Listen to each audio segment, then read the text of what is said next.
Morning and welcome to Gardening 365, and at long last we've got sun again. Hope you enjoyed the video. Bucket the cat has just bought me this little beauty.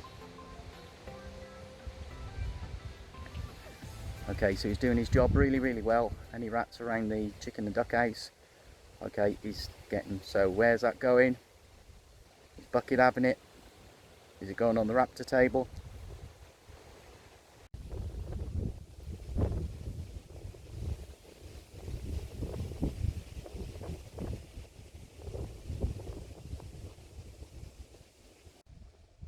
Morning. Last couple of nights have been really chilly. We've had our wood burner going. If you've got a wood burner, the ash goes great in a compost bin and it acts as a brown, and that then works really well with the greens, the grass and everything else, your kitchen waste that you put in as well. So keep your ash and put it on your compost bin. That's my little tip. I'm sure from previous videos you've seen my compost bins, and they're sort of quite big size. Okay, and they're all pretty full at the moment. There's a load of junk chopped on top at the moment. The carpet there is to keep it nice and warm. And what I'm doing now, okay, is bit by bit, is blending the compost bins into a new fence that I'm making. And I'm making them very similar to the compost bins themselves. So it looks just like one thing, and it disguises the compost bins. Now we are on a gradient, so I'll step up to the top there. So that's one of the jobs I'm doing at the moment. Okay, I'm doing a number of small jobs today, Sunday. And one of the jobs I'm going to be doing is mowing the grass in between the raised beds, because that's gone absolutely nuts since we've had this rain. And I'll probably be doing a little bit of general tidying up. See one of my outdoor tomatoes there, looking good. Well, I've cut 2 or 3 actually. As I've said previously, the broccoli is going absolutely nuts. Some carrots growing quite well over there. And then those are my storing carrots. So people have been saying to me about putting carrots in. You can still put carrots in. It might be a little bit late, but you still should get a return on them. And my early potatoes are just about finished. I might dig them up later today, because they're not going to grow anymore now with the tops like that. And another of the jobs I got today, when I dug the irises out of the wildlife pond, I kept the soil basically because I had nowhere to put it, but now I'm going to find a use for it. Okay, so the soil from there, I'm going to break it up a little bit. Okay, and what I'm going to be doing is putting some more pond plants in. Now, pond plants thrive in poor quality soil. Yeah, not good compost, they don't do well in that at all. Poor quality soil, and the poorest quality soil that I've got is that. So I'm breaking it up. And first of all, I'm going to put one of these in. It's a marginal plant, meaning it doesn't need to go very deep. And I think it's known as a marsh marigold. It's quite big, so what I'm going to do is put the spade halfway through it and divide it up. One is going to go in the splash pool, and then one will go back to where it came from in the wildlife pond itself. Trying these for the first time as well there. Pond plant bags as opposed to using plastic pots. Okay, trying to eliminate plastic. Okay, so I think it's potentially a very good idea. And there it is, ready to go in. Now my recommendation, if you've got neighbours coming round and you want to show them your pond, don't do any planting that day, because it'll stir everything up. So what I'm going to do is sort of put that over the far side over there. Now what you need to do is have enough depth to cover the roots, but leave the leaves above water a little bit. That's what a marginal plant is. And I've got a couple of other marginals that I'm going to put in here soon. New splash pool is only possibly 2 weeks old. Okay, and I just threw that plant there in the 2 weeks ago without any soil, without anything. It's gripped onto whatever it's gripped onto, and it's now growing really well. Really pleased with that. And there it is. Okay, as I say, it does stir things up a little bit. Claire's just picked some carrots, thinning them out, so we'll have them freeze them. They're lovely, they are really sweet ones. See a couple of beetroot in there. I'll boil them, pickle them, and make them for pickled beetroot. Lovely. And here's today's trivia question. We've got the carrots and beet tops. Are we going to compost them? What are we going to use them for then? That's a good question. Now yesterday was feed day Saturday, and I pretty much depleted all of my hybrid tea. By hybrid tea I mean there's just everything going in there, to be quite honest. So I need to replenish the stock of that, and that's where that comes into it. So I'm going to tip that in the bin and then fill it back up with water. All in now. And where do I get the water from? The tap. Rainwater. Believe it or not, I've got even something better than that. Can you guess what I'm going to use? Yeah, water from the duck pond. Now, because the ducks do what the ducks do in the pond, it will be partly fertilised in a very wild way, but that water is possibly the best water we've got for the application that I'm going to use it at the moment.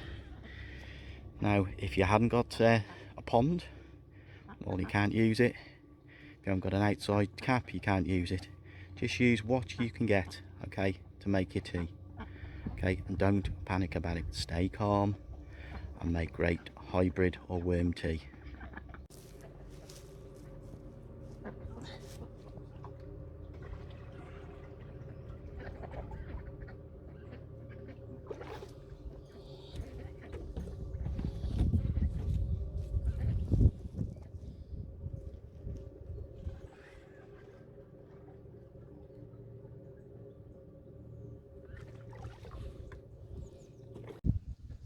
And then just fill her up.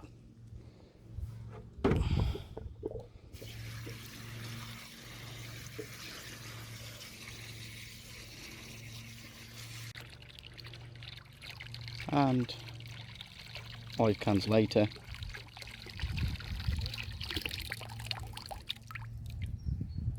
we're full up. Okay, and if you haven't got carrot tops, beet, just think of something similar like that, something that's quite soft in texture, green, and you can use that for your tea. What I do then is put the lid on, and the reason why, during the recent storms, it just diluted me tea very, very weak. So I just put the lid on to keep everything right. Worm tea, or stroke hybrid tea, or stroke comfrey tea, or nettle tea is made exactly the same. And from the bottom now, I've hidden all of the pipes, all of the leads, so it looks as natural as possible could be. The splash pool project, I think it's almost done. And it looks good, and I'm really pleased with that. I wonder if anything's happened up there. I might just go and check out. Second to last job before I go in now. I put some beans in about 4 to 6 weeks ago, and some of them have failed to germinate. Now, all plants at this time of year don't germinate as well as they would do in the spring. Now, I bought some special beans. If you look at those, if you sow between February and April, you can harvest between June and July, which I did, not with this variety, another one. And if you sow between June and September, and we're just approaching September now, you can harvest any time from September to November. So hopefully I will be picking beans from here in November. Wouldn't that be incredible? Okay, the beans are called, I ain't gonna say it, Lutz de Tontio or something like that. Okay, so if you want some late beans, you can still put them in now, okay, but you really need that make, okay, because they are what's known now as the only autumn sowing beans on the market. And definitely last job of the day now. I'm just going to put some water on these, this green stuff that I use everywhere to hide things, okay, which you will have seen on previous videos. Really, really good, and hopefully that will completely cover all of that and sort of go up the guy's legs when you look ace. And I've put in 2 more as well. You can start to see now how it's lifting up as it goes up the slight gradient. Run out of parts now, So I've run out of wood, run out of screws, run out of just about everything. So I'm going to have to call that a halt now for a day and hopefully get to the building merchants tomorrow. Morning, and today I am fencing.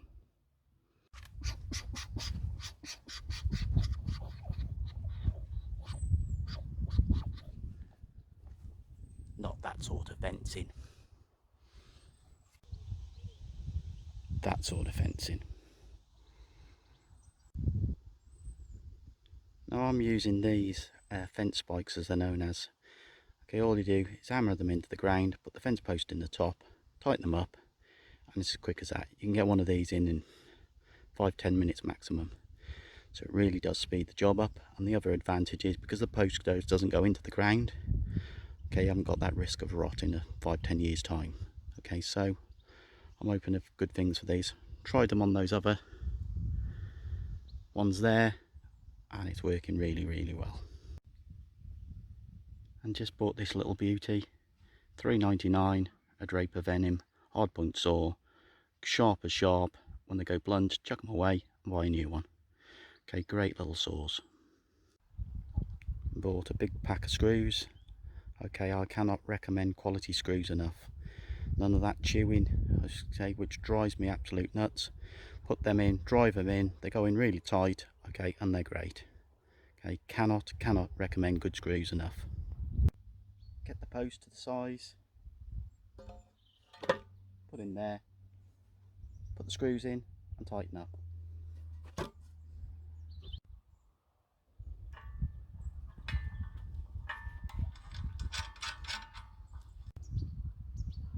After you screwed it in, it needs to be tight enough that it'll hold itself firmly in there. Put it roughly where it needs to go and just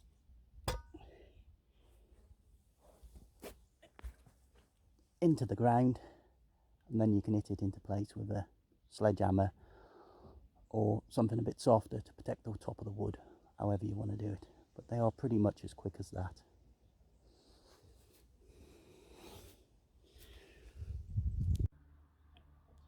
And what to do next, bang them into the ground until the top is level with the grass, and then you know all of the fence posts are all exactly the right height for what you want it for.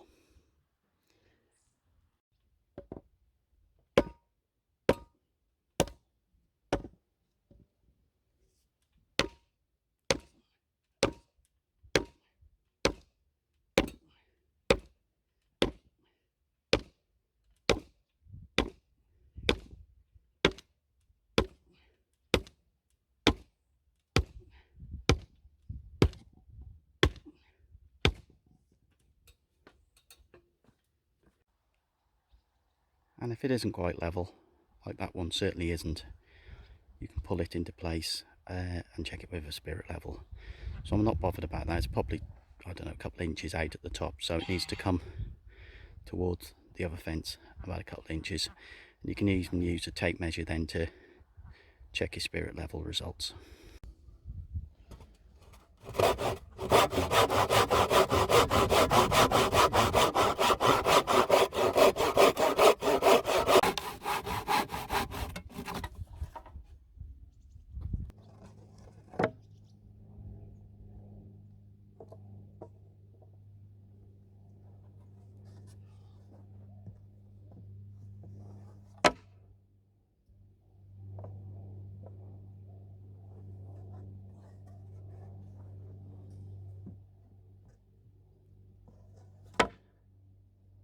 And why have I chose such an unusual design for the fence? It's got a number of reasons really. The first one is I'm a little bit crazy. The second one is it just diverts the wind. It doesn't try and stop the wind, so it won't put so much force on the fence. The next reason is the ducks. So there will be times during the season I just got to throw the Kong for Spud.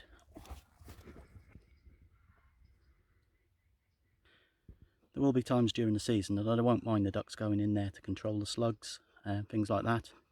So the fence is really easy to pull out, let the ducks in and leave it out until you're ready to shut it off again.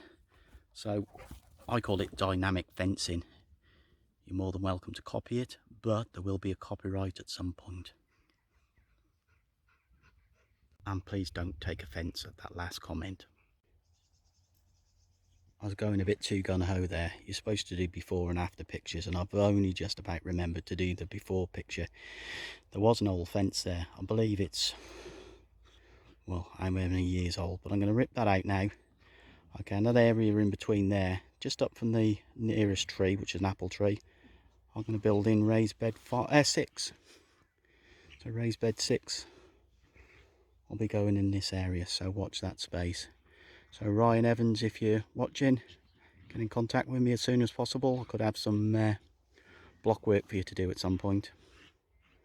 Well, if the last clip was a before, that's certainly not an after. Okay, that's very much during.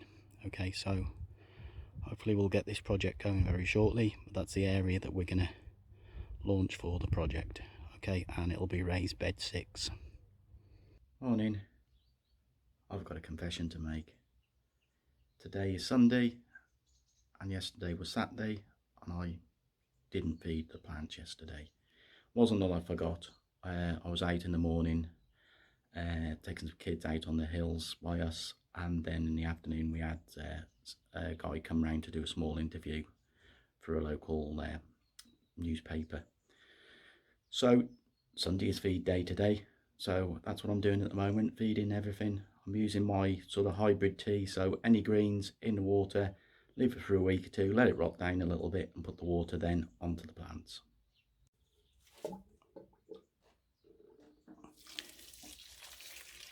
Remember, feed from the top, water from the bottom. That's the way I've always done, and it seems to work. Now, I have spoken before about mental health and gardening, and how gardening can really help. Okay, and I know during the early parts of lockdown, it really helped a lot of us, okay, and that's why we spent so much time, or extra time, in the gardens. Also, one of the massive benefits of gardening is I've just fed the plants, and I've done 3,000 steps just watering the plants.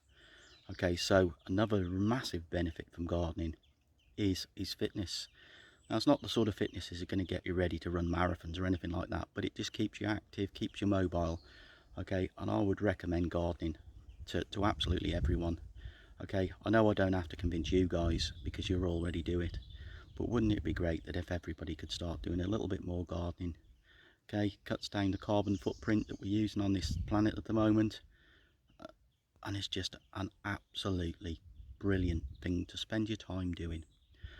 Okay, now then, the reason why it's so good for your mental health is because when you get a success, even a small success, it puts a smile on your face.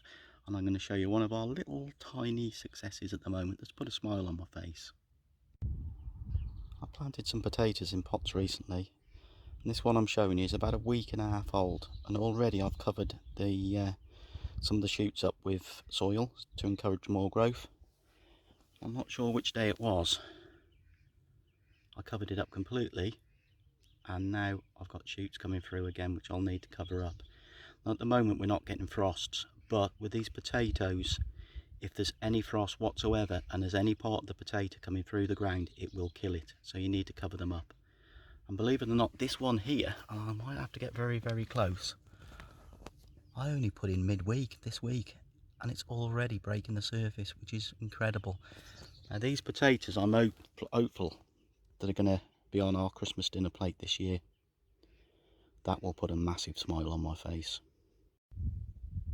And I was asked in one of the comments following one of my recent videos, Gardening 36518, how do you know when potatoes are ready? And the question was asked by Julia. Okay, I'm going to try as much as I can explain. Now, I did say to Julia, it's not an easy thing to say.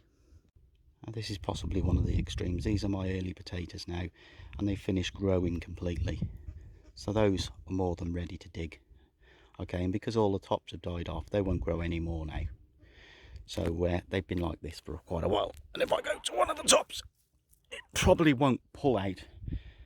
But they store quite well in the ground, potatoes, even after they finish growing. But what I'd recommend, if you can leave them in the ground, cut all of the tops off, because the frost will catch the tops and will travel down into the potatoes, and it'll make the potatoes go black. So you need to, if you're storing them in the ground, cut the tops off. Okay, but those are my early potatoes. I'm now showing you some of my mid and late potatoes. Now if you notice on here, these tops are starting to die off, and that's another sign that those potatoes are probably ready to dig. I haven't dug any yet, but that's another good sign that potatoes are ready. Potatoes flowering, again another sign they're probably ready. And here's another sign that potatoes are ready.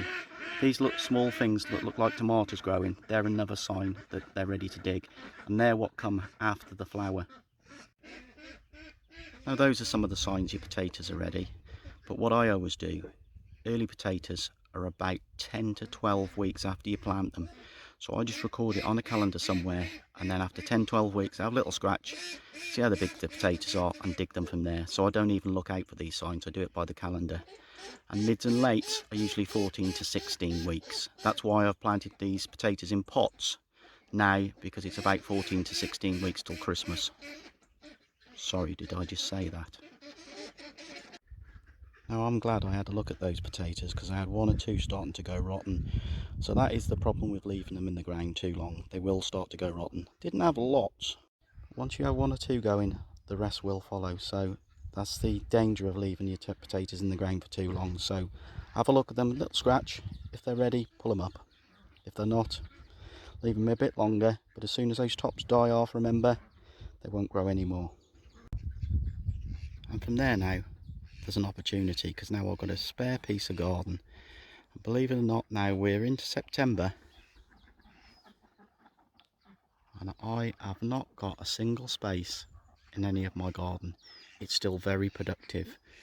So what I'm going to do now, I'm going to put some spinach in there, and I'll have a look and see if there's anything else I can stick in that small gap. But spinach will grow well into the autumn, and maybe touching into the winter. I'm just going to put some spinach in. So what I'm going to do with my hand is just very roughly make a seed drill. Doesn't matter if it's not exactly straight. And the seed drill's as simple as that. Now spinach seeds are quite big, so they're fairly easy to plant. So what I'm going to do is just take a seed, pop it in, got an inch, about an inch and a half across, and just carry on popping them in across, roughly inch and a half. It doesn't have to be exact. Okay, and it won't benefit from being too precise. If you drop two at the same time, don't worry about it.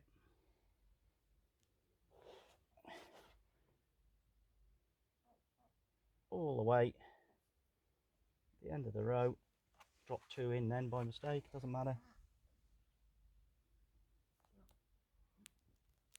And that's it, one row in. And to cover up the seed drill,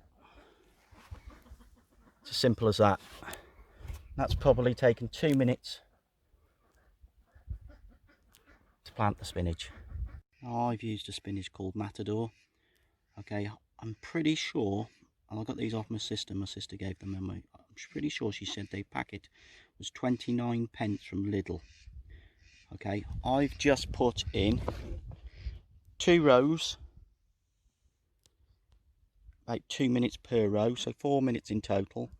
29p packet of seeds, and they've lasted us all year so far, and I would say the packet is half down now, half empty. So pretty good value for money, and spinach is now considered by most of the nutritionalists as being a superfood. So easy as that to give your family terrific nourishment. And for the pit growers that are using pots, spinach grows really well in pots as well, so bargain. Now in the third row, I'm putting some spring onions in. Probably the wrong time of the year because they're called spring onions, but one thing I have noticed, frost resistant. So I'm going to give them a go anyway. And again, I'm not sure if I said, another 29p packet of seeds from Lidl. And I've planted the onions a little bit thicker than the spinach. Number of reasons why. One is they're spring onions and I'm planting them in the autumn, and the other one is the seeds are smaller, so they are harder to sow in So I just sprinkle them across that row, but I'm sure they will germinate and I will get some spring onions from them.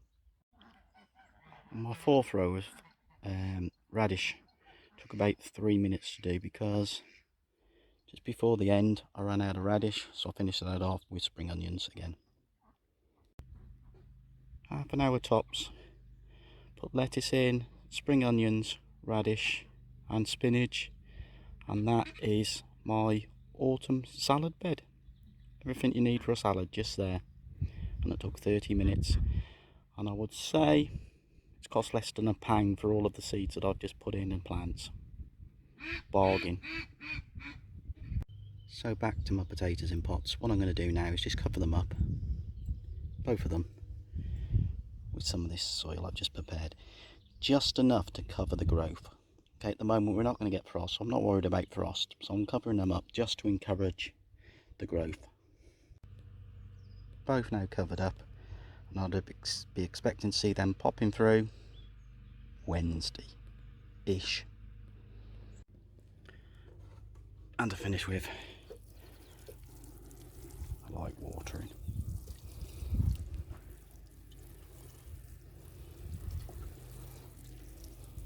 That's about enough. And I'm just going to finish off the salad garden with a can or two of water as well. Well, unfortunately that concludes this episode of Gardening 365. Keep inviting your friends to Facebook. Please go along to YouTube. Please subscribe. All it is to subscribing is just literally ticking a button and you'll get notifications when there's any new videos uploaded. No commitment whatsoever, so don't be afraid of the word subscribe. So if you could do that for me, you can watch all the back catalogue of Gardening 365 videos. Okay, have a great week and I'll see you very soon. Bye.